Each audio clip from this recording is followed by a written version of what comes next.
Thank you for joining us on this unique topic, but one that affects a lot of folks, where perhaps it's most important in the payment area. Healthcare providers, lots of them do what they do, just like we do here in our office. I enjoy a lot of what I do, enjoy the work with clients, find it very rewarding. But at the end of the day, we're doing work, we're entitled to be paid for it. And that's what we're going to talk about today.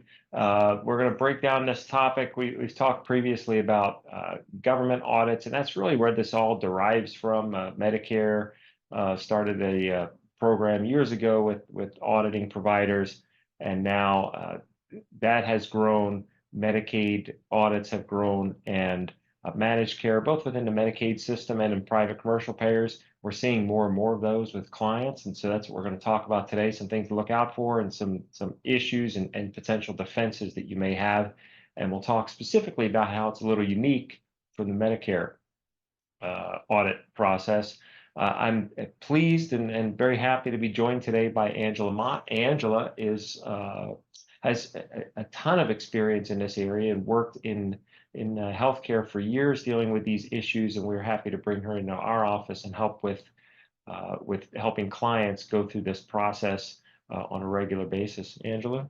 Yes, I'm happy to join you and talk about this and hopefully be helpful. How long have you been dealing with these issues for insurance? Oh, over 20 years. All right. Angela has more experience dealing with these issues than I do. So we take a team approach toward trying to find practical solutions for clients, identify issues, and then where necessary, deal with it either from a factual and practical perspective or from a legal perspective. Little agenda up there on the screen. A lot of this stuff that we'll talk about today, if you have questions about it, or if you would like more information, please reach out by email to me directly or to the firm, and we have a lot more detail that can be provided about this. So basically, one thing that's unique about the commercial audit system that makes it unique from Medicare is that most of what's driven in government audits is statutory. It comes from the statutes and regulations, and then there's specific rules to follow that are universal for all providers. Generally, there's different subsections, but the general audit and appeal rules apply universally, and they're legal issues that come from law. Whereas with commercial issues, we're dealing mostly with contracts, and providers sign up with a plan, have contracts that incorporate other policies and procedures, and audits are driven by contract rights. Your rights and your remedies are driven by contract. The definition of medical necessity and medically necessary may be different in a contract than the definition that you find in the government system. And the audit system really represents a balance. You can go, depending on what perspective you take. If you take it from the perspective of the payers, you see a system that's rampant with fraud. I mean, that's the reality. I was trying to think of a way to sugarcoat it, but there really is a lot of fraud in the system. We've seen that over the last several years. A couple of years ago, there was an announcement. The U.S. Attorney's Office made an announcement. It was about 25 minutes long. You can find the video, I believe, on YouTube, where they had, it was, I think, 14 states, and was over $1 billion in fraudulent payments. And anybody who has a cell phone probably gets some of these telemarketing calls where the telemarketers are calling to ask if you have a diabetes pump, or if you need insulin, or if you need a knee brace. And it's my view that these telemarketing calls probably are almost all fraudulent. You ever had those? Yes. What do you know about them? The telemarketing calls? On these medical questions. Any legitimate, have you ever heard of a legitimate medical provider engaging in telemarketing? No, I have not. So yeah, and the way the scam would go is that you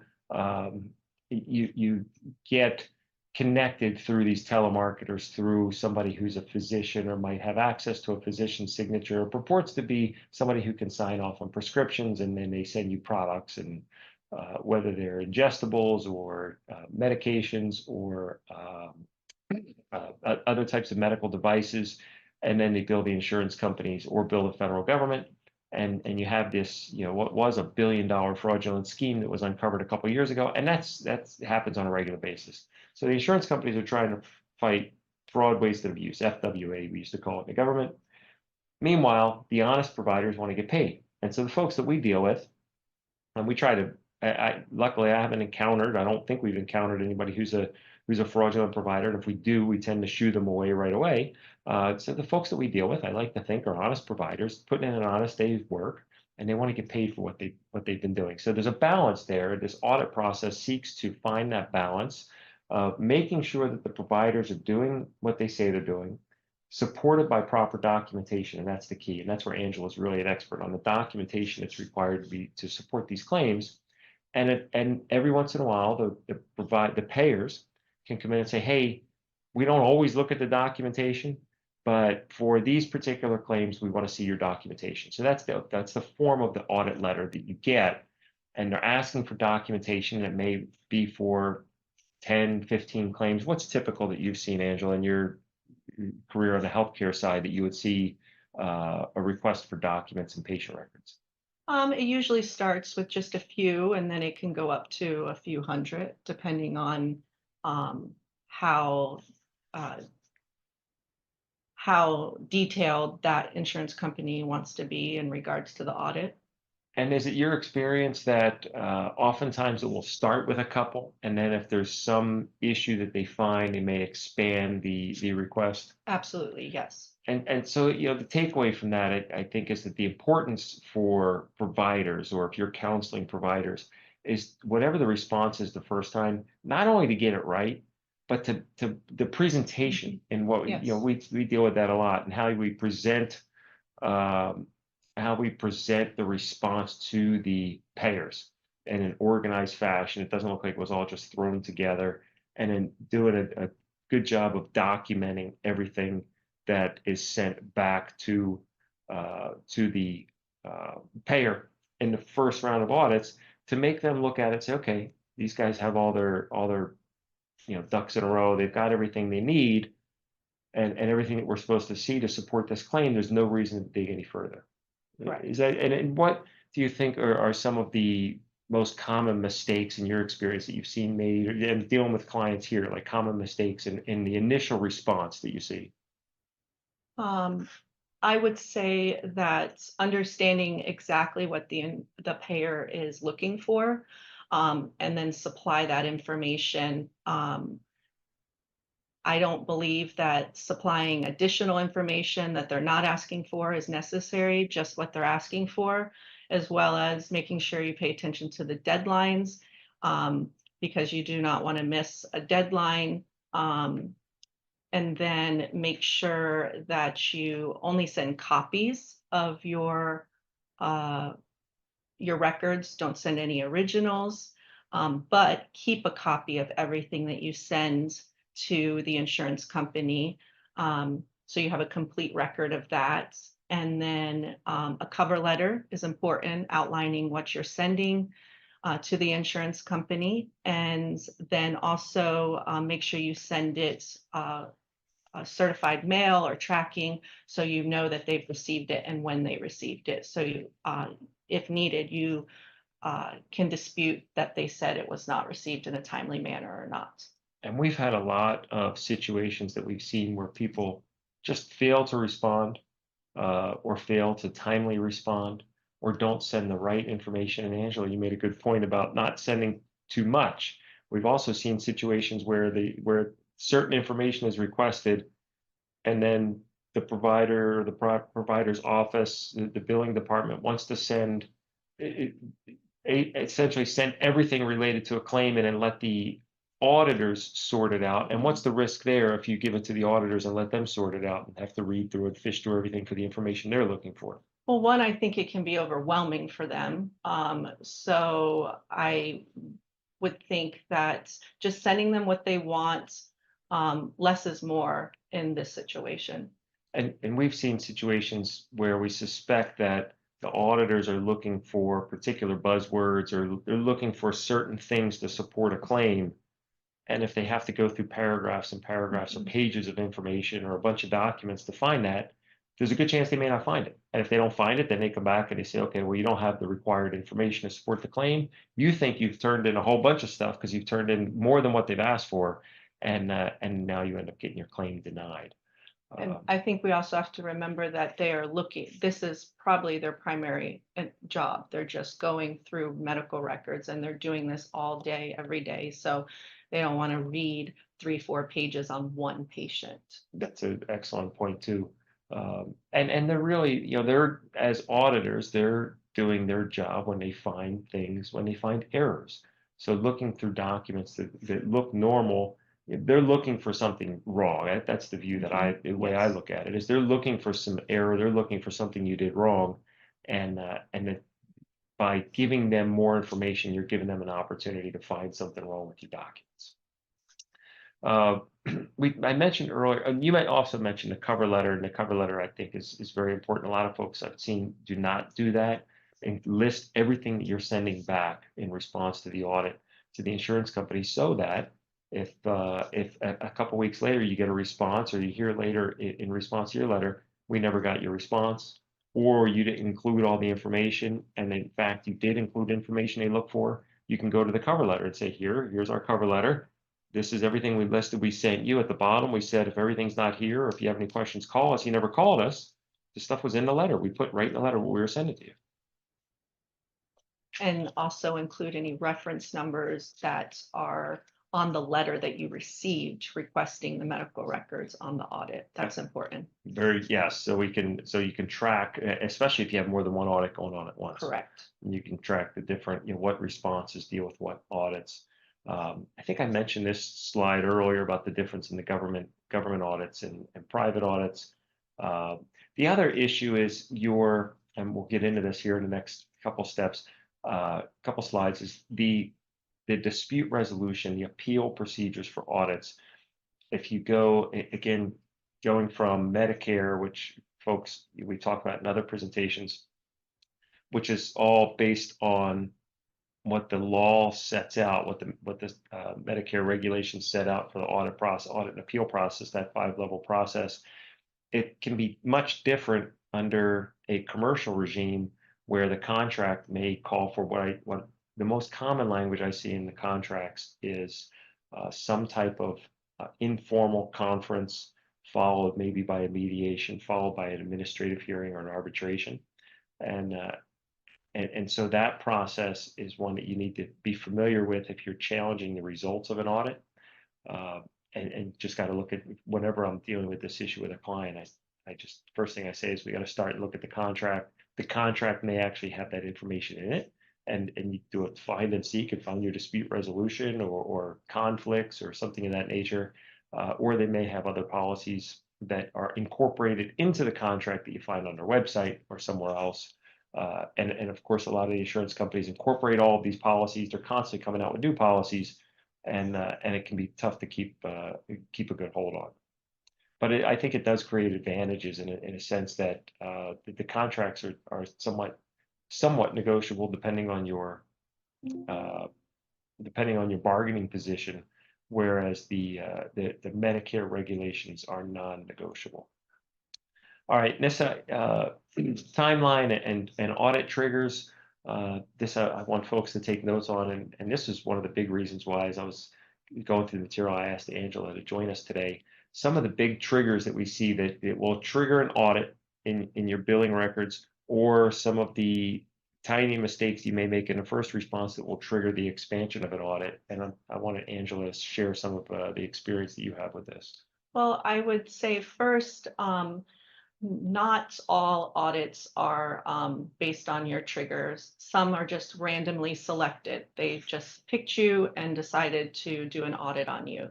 But some triggers would be very high volume billing. You're billing the same CPT code over and over. That would be definitely a trigger. Upcoding, that is used a lot on E&M codes when you are billing an exam or a re-exam or an office visit, and you might use a code that is the higher level and you're doing that continuously, that could cause a trigger.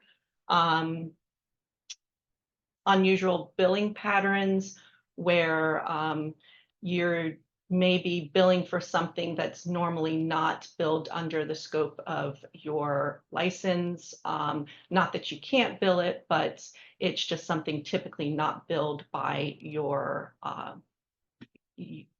license. How about internal alerts? I mean, sometimes it may not even be anything that you're doing, but maybe the company has an internal alert to watch out for this. Going back to like the telemarketing, all of a sudden, if you get somebody that hasn't, somebody who doesn't normally deal with knee issues and orthopedic issues, suddenly Mhm. starts ordering a bunch of braces, knee braces, and there's an alert out that says, hey, there's a group of these scammy telemarketers trying to push $600 knee braces on the people, and that type of Yes, issue. yes. So it could just be luck that if something you're doing that's legitimate, but it's a big fraud issue system wide. Mhm. And then just coding changes. Sometimes the CPT codes change. I would not say sometimes, they do yearly change. So just make sure you're staying up to date on the procedure codes that you are billing, that they are the most up to date and they did not delete that code or expire that code.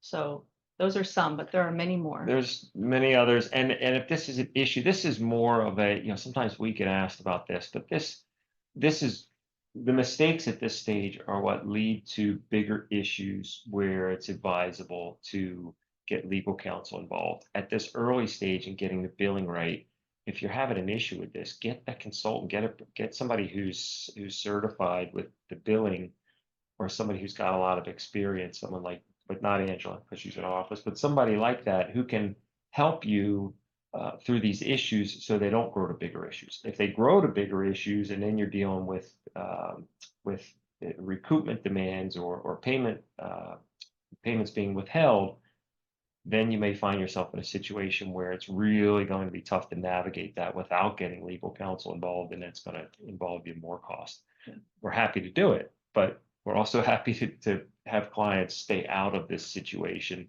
and focus on growing your business and doing all the things that are going to be profitable. Because at that point, you're now on the radar system, Yeah. and it's hard to get out of that loop.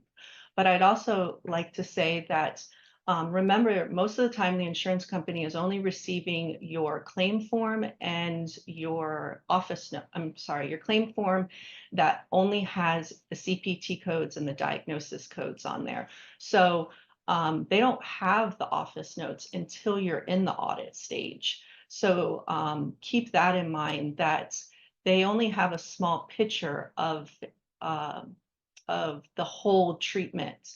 The diagnosis code is just as important as the CPT code, and make sure that you're also using the correct diagnosis codes and updating them when needed. Great advice. All right, now we're going to talk about what happens if you respond and now something triggers a bigger problem. You fall into one of these categories where the notes don't support the claim, or there's some other issue that's identified, and up on the screen here is a list of just some of the bad things that can happen. Obviously, recoupment, potential administrative actions. You could be put on a prepayment review. We've seen client that regularly, not only at federal level, but I have some clients right now that I'm working with that for one reason or another, there's been several months where an insurance company, the managed care organization, hasn't paid them. We're trying to work through, and in some circumstances, we don't have a good explanation as to why. Um, another potential, and I had this situation a few years ago with some folks that I represented in a dispute with another insurance company, and it stemmed from one of these telemarketing issues, and telehealth. The growth of telehealth has also caused a lot of it creates opportunity for fraud. And by the way, and this harkens back a few years back when I had some physicians I represented in a case with an insurance company and a telehealth company. The telehealth company, I'm pretty convinced, was at the center of this fraud, and they looped in a bunch of legitimate players, but they committed the fraud using legitimate players. They had legitimate insurance companies, they had some legitimate pharmacies, but they were using some telemarketers, and there was this fraudulent operation. I think was a fraudulent operation that looked legitimate on the surface. It was a telehealth company. They went out and they hired physicians. They were telling the physicians that they had nurses or people who were qualified to talk to patients and do the initial conversations on the phone, and then they would connect the physicians with these patients, and the physicians would look at the file and sometimes speak to the patients or listen to recordings and write a prescription.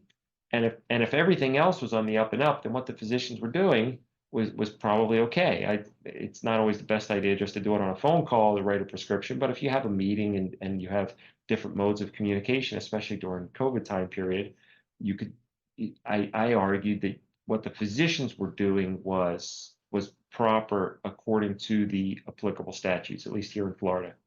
But if you've got a fraudulent operator in the middle, and you don't know that, in fact, that you think you're getting information from a nurse or somebody who's qualified to deal with the patient and do the intake, and in fact, that's just some telemarketer, and you've got a fraudulent party in the middle that's taking your prescriptions and selling them for a higher price to pharmacies that are then overbilling the insurance companies. Now you've got this big scheme of fraud. You could be a legitimate actor in that scheme. So if you have any questions, if you're involved in something that almost seems too good to be too true, because it's some docs and they were making good money doing these telehealth appointments, but it turns out that a lot of the telehealth appointments were really just a cover for fraud. If your antenna go up, then that should be, it cause you to take a deeper look. And in that case, then I think where I got started talking about that is that the physicians, the insurance company made complaints to state agencies about the physicians. And in fact, one of the physicians was from another state. He was writing prescriptions out of state and probably violating the law. The folks that I represented, we had to deal with license complaints, and it was just chaos for a couple of years. All right, so now we're going to talk about the appeal process. And as I mentioned earlier, different from government agency appeals with the insurance companies, you're really looking first to the contract. What's the dispute resolution process? There may be administrative procedures under state law, and Florida has administrative procedures that may apply depending on what regime you're in. But generally, we're going to start first with the contract. And then when looking at whether to appeal, if you get an adverse result, you have to look at it from a cost-benefit analysis. And this is always the case whenever you're looking at pursuing something further and spending time, energy, and money on it.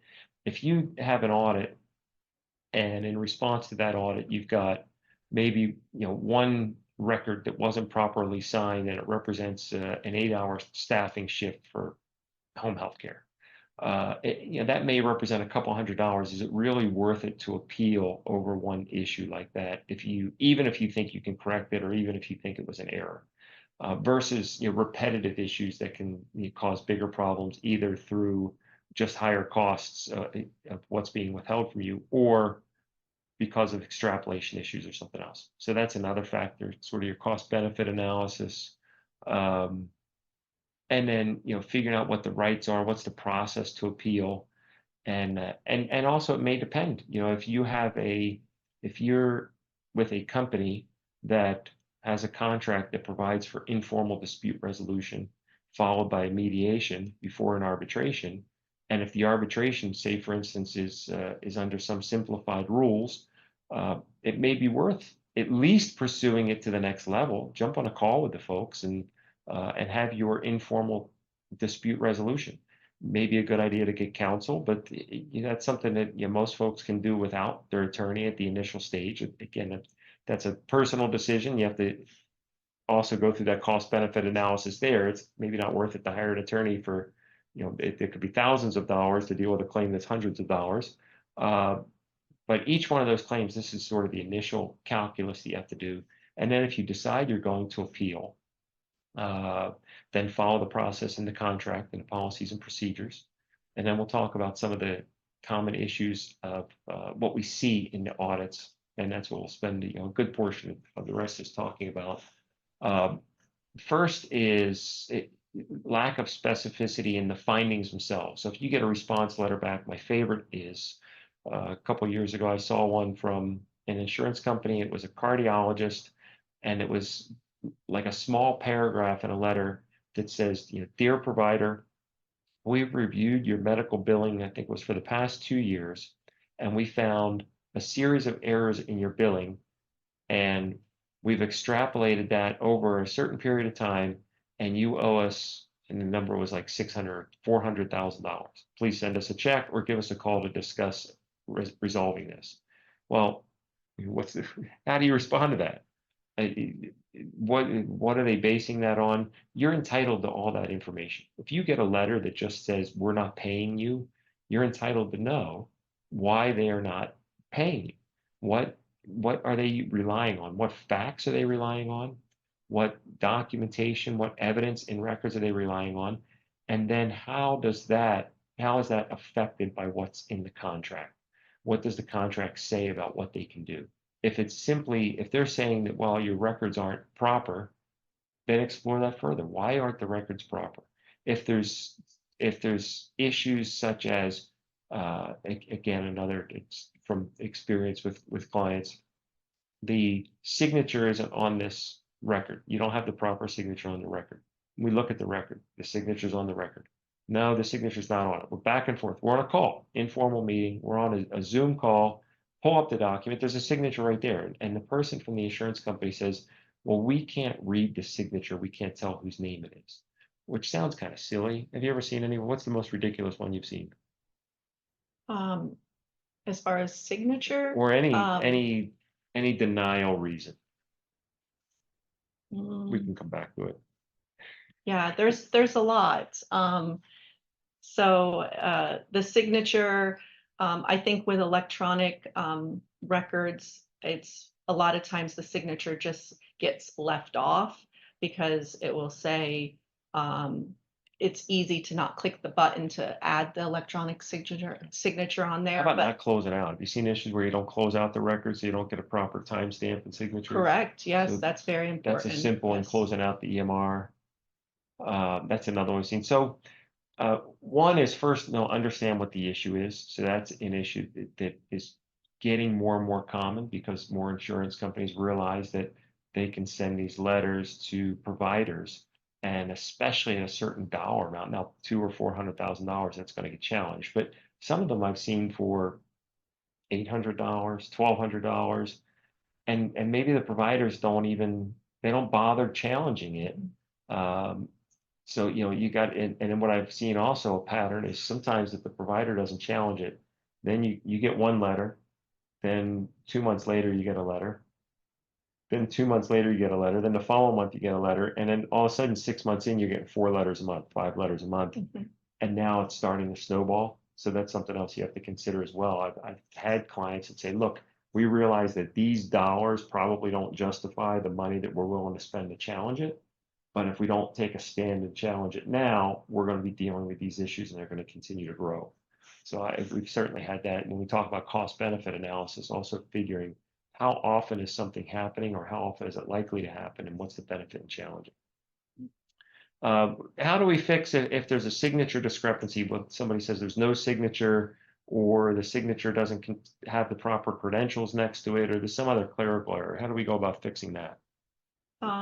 I think in a situation like that, you would just add that and explain why that information was missing. Due to your software, you didn't close out, you didn't click the button that was required to add the signature. I think that would. And we don't want to change the records, but certainly we can go back and have the provider, whoever's record it is, sign a separate sworn statement. Sometimes we do it by affidavit or a declaration or an attestation that essentially, and I've done this with signature, says this was my signature, these are my credentials, I signed that record, or for whatever reason the record didn't get signed, but I did provide the services on such and such date, and I have the documents to support it. And you have a sworn statement. You're not altering the records. All you're doing is supplementing the existing records with truthful information, with the caveat that it's got to be true. So if you if you're going to submit something like that, make sure you're not submitting something that says, 6 months ago, I know I saw this person and they had a red shirt on. If you have no idea, you obviously don't want to do that. But a lot of these clerical issues, oftentimes don't just think, okay, gosh, we missed that, we're not going to get paid. They're often fixable. Yes, agreed. Medical necessity. This is a huge issue. We could probably do a seminar on medical necessity. One thing I want to point out on medical necessity is, well, two things. I want to ask Angela to think about this on documentation to support medical necessity and sort of working backwards from codes and figuring out what's required. But medical necessity and medically necessary can be defined differently in your commercial contracts versus what the Medicare standard is, which may be more or less strict. It's also, and I've talked about this in a seminar where we talked about negotiating these contracts with the payers. It may be a term that you want to negotiate from the beginning and take a look at the definition of medical necessity to see if that's a definition that you can live with. Because if it gives too much discretion to the insurance company to decide what's medically necessary and takes discretion away from the provider, not only is that potentially improper from a legal and ethical standpoint, it can affect your ability to get paid later. As far as documenting that medical necessity, what sort of pointers could you give to do that? I think I touched on it a little bit earlier. The diagnosis, make sure that the diagnosis is supporting the CPT code, and that you are giving a clear outline of why the patient is there, why you feel it's medically necessary. I think using those words are necessary, saying medically necessary because, and your reason why. And then also stating anything that has been suggested or previous doctors that they went to that they've already tried these things and these recommendations did not work. That's important because sometimes if you go straight to a procedure that you have not tried previous prescription drugs or procedure codes, that triggers it's not medically necessary because you did not follow the procedure of trying other alternative things first. And we can oftentimes support or at least try to support medical necessity to the extent that it's a discretion issue, perhaps with an expert witness or an expert affidavit. We're working on something like that right now where if there is sort of some gray area, we can have somebody else come in and say, okay, looking at this, this expert, especially if they're familiar with not only the professional side, but the billing side, can help support the payment for medical necessity. So these areas where there's gray areas, sometimes you're just going to have, there's going to be a lack of documentation to support it, or lack of documentation to support a particular code or upcoding that's not authorized. That one, we don't want to destroy credibility to try to win every claim. But if there's gray area, that's something we can work with. That leads us in, the expert testimony, and then the issue of whether or not there's any deference given to the treating physician, or what's sometimes called the treating physician rule, or the examining physician. And this is an interesting area because there are older ALJ opinions from CMS where on appeal issues where CMS has moved away from, and for a while, this has been generally the rule, that they've moved away from deference to a treating physician. But there are still some cases, and I've seen some in the last couple of years, where under state law, and this would apply generally to the commercial payers, where the treating physician is oftentimes given some deference. And there's a case, just I took this one quote, I've got another one on the screen, in a Connecticut case a couple years ago, where the court explained that what distinguishes evidence of the examining physician from the ALJ is the opportunity to develop an informed opinion as to the physical status of the patient. In other words, the court was saying, when you're talking about a difference in medical necessity between a physician who's on scene dealing with the patient and an administrative law judge or an auditor who was in another state, maybe somewhere far away, trying to make a determination that some degree of deference should be given to the physician who's got boots on the ground. So it's worth making an argument. State by state, you might find the law is a little bit different. You're getting now into some legal arguments. So we have some attorneys and looking for CLE credit and so forth. These are the types of legal issues, especially that we're going to look at. You're just going to want to do a search on you can use Holland v. Sullivan is cited often. I can give you the full site if you want, or the one that I just read from, and you cite that case, and you're going to find other cases and look for your jurisdiction talking about these issues and what kind of deference is given. All right, what time is it? We've got, good, we have a little bit of time. There's a really, this is another one that's just a colorful opinion.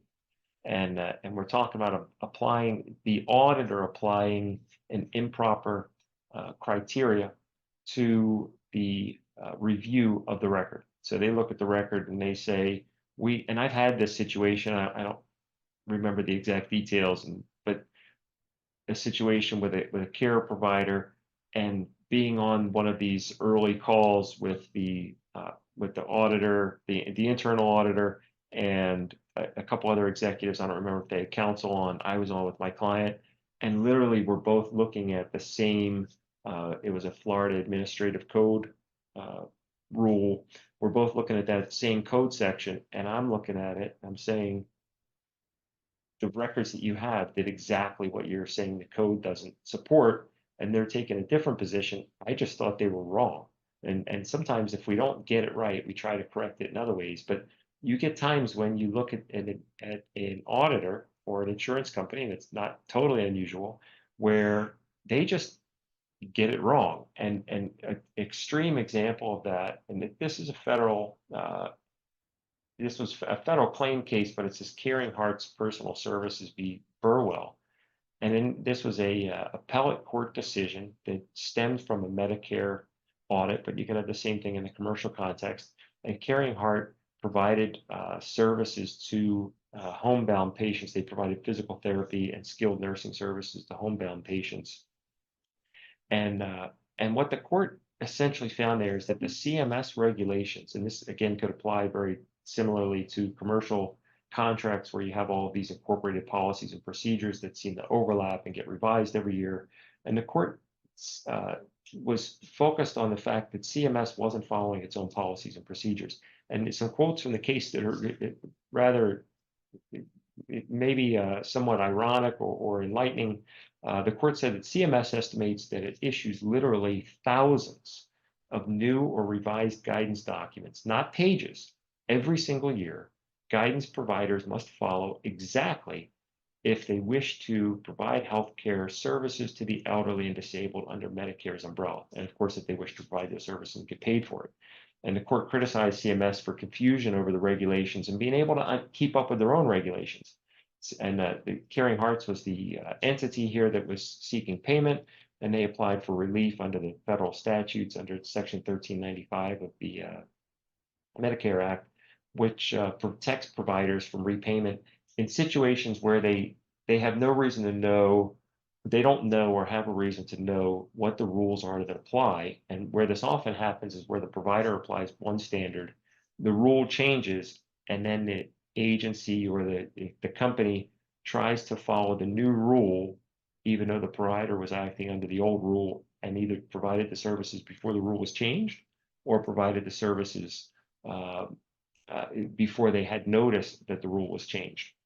And this is sort of the central argument that we start with in our office, and this is how I think we weed out the fraudulent folks maybe from the beginning, is we're not trying to defend people that aren't providing the services, right? So we're in a situation where someone comes to us because they've done all this work and they haven't been paid. And in this case, the court noted specifically that one condition, this is a quote, no one disputes Caring Hearts can satisfy. One condition no one disputes Caring Hearts can satisfy is that nowhere the CMS opinion suggests the doctors who prescribed the care in this case defied accepted medical standards. So what they're acknowledging is that everybody acknowledged that the provider did the work, It was just an administrative argument over paperwork and what was proper to get paid. And the court further says this case has taken us to a strange world where the government itself, the very expert agency responsible for promulgating the law, no less, seems unable to keep pace with its own frenetic lawmaking. A world Madison worried about long ago, a world in which the laws are so voluminous they cannot be read, and constitutional norms of due process, fair notice, and even the separation of powers seem very much at stake. And based on the language in that opinion and the review by the court, they vacated the decision that had withheld the payment to Caring Hearts, and they were successful in getting that sent back to have the lower court, or it was a lower court opinion, order that they should be paid for the services. And I would submit that that same, even more so, because you're not under the same federal regulations, and we see a lot more variance. I would submit that in some of these commercial cases, you have situations where either the folks aren't following their own policies and procedures and rules and contract because they don't know, or they're issuing so many different policies and procedures and changing things so often that the companies aren't able to keep track with their own rules and procedures. Have you ever had a situation, I'll just kind of toss it out there, where where a decision from the insurance company was so bizarre that it totally made no sense? I mean, there's one that comes to mind, but it had more to do with a contract issue. So, Not exactly. yeah, It's not not okay. exactly. Yeah. It comes up sometimes where we see even timing issues where presumptions on how long something gets sent. There's a presumption on that when we mail you something, you receive it within 5 days, and routinely we're getting communication from an auditor that is that's dated up to 2 weeks before we receive it, where we've had to actually adopt policies internally dealing with some auditors where we will send a letter back that says we received, if today is March 14th, today's Pi Day, by the way, it's Pi 3.14. We've received your letter on March 14th, your letter dated February 24th, and we will respond within whatever amount of time. And then make reference, of course, to the reference in the letter and so forth. All right, so enough with the improper criteria. Other ways to combat this is estoppel, I think, applies is one that particularly applies a lot more often in a commercial context than in government. One area where we're able to use this a lot. And estoppel in the context of healthcare essentially is a legal argument that says that once you rely on the position of a counterparty, the counterparty can't give you information to induce your reliance, i.e. tell you this would apply to a pre-approval. So you get a pre-approval or pre-authorization, you provide the services based on the pre-authorization, you submit the claim, and the insurance company comes back and says, we're not going to pay the claim. It's a classic estoppel issue. We provided the services after you told us it was okay to go ahead and do it. You're now legally estopped from taking a different position and denying payment, even if you think that later we shouldn't have approved this. Okay, and you'll hear that. I've heard that from insurance companies. Yes. Yeah, we approved it, but it should have never been approved. That's your problem. That's why we sought pre-authorization. And that is a legal argument that I'm very confident that if you go to the mat on that argument, again, outside of federal regulations, if you're in the commercial world and you go to the mat on that argument, you're going to have a very, very good chance. I don't want to defend the position of a company that has given information that someone else relied on to their detriment, where the company is now trying to take a different position. Very, very tough to defend that. Judgment errors, similar type issue. The insurance company can't change its mind after it's either giving you an authorization, or can't say, okay, well, we've been paying this claim, but now we've decided not to pay the claim. At the very least, you have to give a heads up. If you're on the other side of these and you're in that situation, what I typically advise clients, and none of this, by the way, is legal advice, but just from a regular day-to-day standpoint, if you are going to change position on something, you need to give a heads up to your counterparty, wherever you have your contract or whatever the relationship is, and let them know, hey, this is what's been going on, but starting on such and such a date, we're changing our policies and procedures, and let us know if you have an issue with this. Otherwise, this is what's going to happen. So you should, if you get a letter like that, or you get some communication in that form, that should give you a heads up. Okay, something's going to change here. How do we deal with it? Statistical extrapolation. I'm sure you could probably talk about this for a long time as well. But one issue I want to point out with statistical extrapolation, this is where, and when Angela talked earlier about, you get one letter that might seek records of a couple claims, and then that may expand. You can get a letter that may seek 30 claims, or just some manageable number. But then the auditor takes a look at those claims and decides, we're not going to approve. And I've seen this. We're not going to approve any of them. They're all bad because I've had one where, at least one where they're all bad because of a signature issue. And so you deal with the signature issue, but then where that leads is they say, not only are we seeking payment or recoupment of the money that we paid you for these particular claims, but because of your high error rate, we're going to extrapolate that error rate back over the last several years. And for all of these codes that you submitted, or all the claims that fit into the same category, we're seeking repayment for all of those. A big heads up here for folks when you're outside of Medicare. Medicare has regulations that deal with that. But in the commercial context, I think it's not a settled question that the insurance companies are even authorized to do this unless they specifically have that language in a contract. And so I've dealt with that issue with private insurance companies where they've tried to extrapolate and challenge the right to extrapolate in and of itself. Even if there was this high error rate, which usually is subject to challenge, that doesn't give you the right to extrapolate. If you want $700,000 from this provider based on errors over the last 4 years, you got to do the work and go back and give us all the reasons why you're entitled to $700,000 over the last 4 years. You can't just use this statistical analysis for that. And then anyway, that's I think the big issue for today's purposes. We could go in another seminar about what the preconditions are, or the conditions precedent to the ability to extrapolate. If you have that right, and a certain payment level errors, we're dealing with some of those issues now, and they're becoming a bigger and bigger issue because it's a way. It's like my cardiologist person I talked about a couple of years ago that had the letter that said, 2 lines to say, we've done a review of your file, we've seen a lot of errors, and you owe us a couple $100,000. It's just crazy. All right, practical pointers for audit preparation and response. This is where Angela, again, is her expertise, and we do deal with this a lot now, and try to coach folks, help folks that we work with on dealing with some of these issues. Obviously, we talked about not modifying the records, but using supplements and addenda to have clarifications to the records where you can justify the reason for that.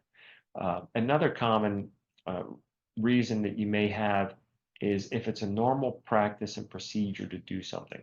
The physician or the treating provider may say, how do you know that on such and such a date you did that? Well, because I always do. And I always do because we have a written policy and procedure, and here's what I do. And if you took 20 instances where I did this, and I submitted this claim, this is what I did in every single one of those instances. If you have a compelling case that is your normal practice and procedure, if you asked me, 6 months ago, if I was on such and such a road, I could tell you by looking on my calendar that I was on Lake Destiny Drive. Why do I know I was on Lake Destiny Drive? Because I drive down that road all the time. If I want to get to my office, I can look at my calendar and I can see that I was in the office that day. And my regular practice is to drive. I have a couple different routes, but they always take me down that particular road. So I know as a regular pattern and practice that if I was in the office that day, I was on that road that day.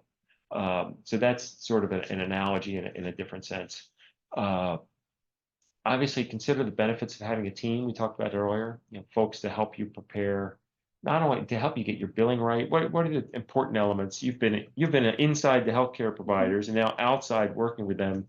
What do you think are the most important elements, especially from a cost benefit analysis for the team inside of the healthcare space and who they want to bring in from outside to have available for questions or to help them. Inside the medical office, I would say your MA or your nurse, the person doing your intake, a lot of times the doctor has a person who is doing the SOAP note for them and starting with the subjective findings. I think those are really important because that starts to tell the story of why the treatment was needed.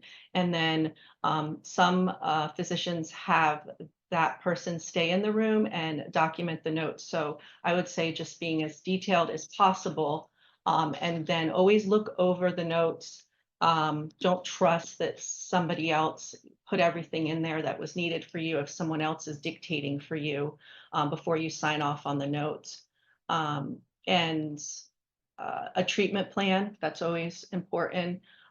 So notes and making sure that the CPT codes are being inputted correctly, as well as the diagnosis code. I can't emphasize that enough. I think the two go hand in hand. If you have the diagnosis code wrong for the CPT code, those are going to prompt these alerts and you're going to get audited. And I would add, that's great information internally, externally, in my practice, especially because I deal with a lot of professionals. I'm a big proponent of having a team in place and knowing who the right people are to help you with particular services. If clients start asking me a question, it's tax or accounting, that's not what I do. I'm not an accountant. I'm not a CPA. I'm not a tax attorney. We have those in the office, but usually that will be a tax or an accounting professional question. If clients are asking about billing, I'm not a billing expert. If I'm dealing with these issues from a legal perspective, I'm trying to apply law to a particular set of billing issues, but Angela knows way more about the billing itself than I do, and there's billing consultants and experts out there that can help with that. It is a good idea to have an accountant, even if it's not somebody that you're dealing with all the time. Have a lawyer. I have a lot of clients where I work with them on a regular basis.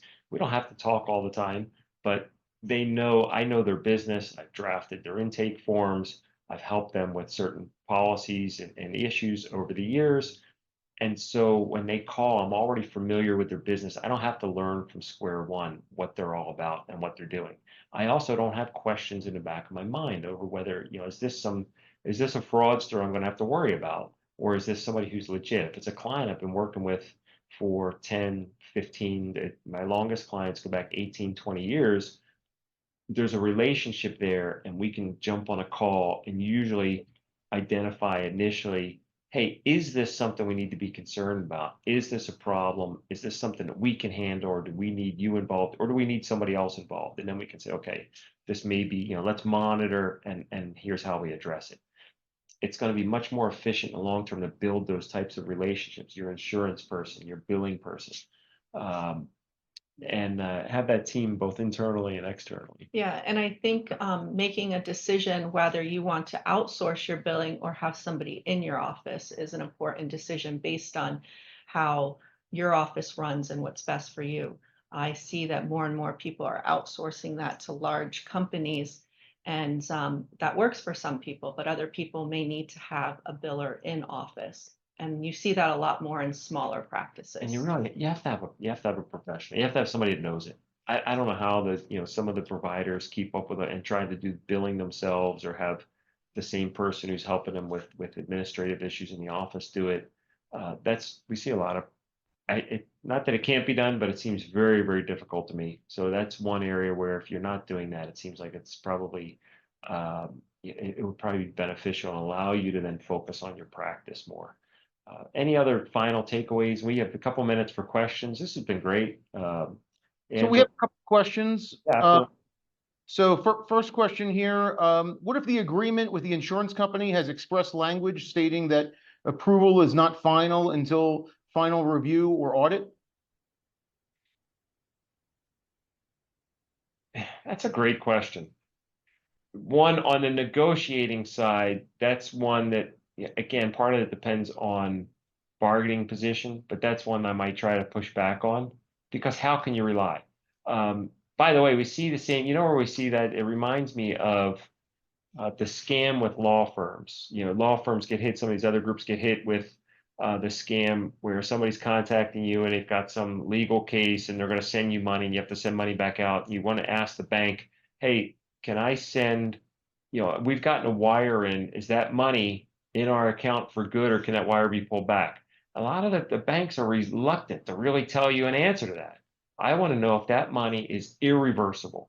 If it's not irreversible, it's very hard to rely on it. So I would use that analogy to say that if you've got a contract that says that our pre-authorization, you can't rely on that, and we can still audit you after we pre-authorize, you're gonna have to take that on a case-by-case basis and really challenge, what are you supposed to rely on? If they're not willing to give you a written set of policies and procedures to give you something to rely on, and they're not willing to tell you, yes, we'll authorize this and we're going to pay you for it, and you still can't rely on that, you're still subject to audit, you kind of have to reevaluate the relationship there and maybe pick your battles, or see if and if you run into that situation and you're already in it and you're facing that situation, that's really going to take some legal creativity to look and see whether that's a fair provision. Does that conflict with anything else in the contract? Does it conflict with the authorization information you were given? Is there a way you can get authorizations in a manner that says, okay, I know that this is subject to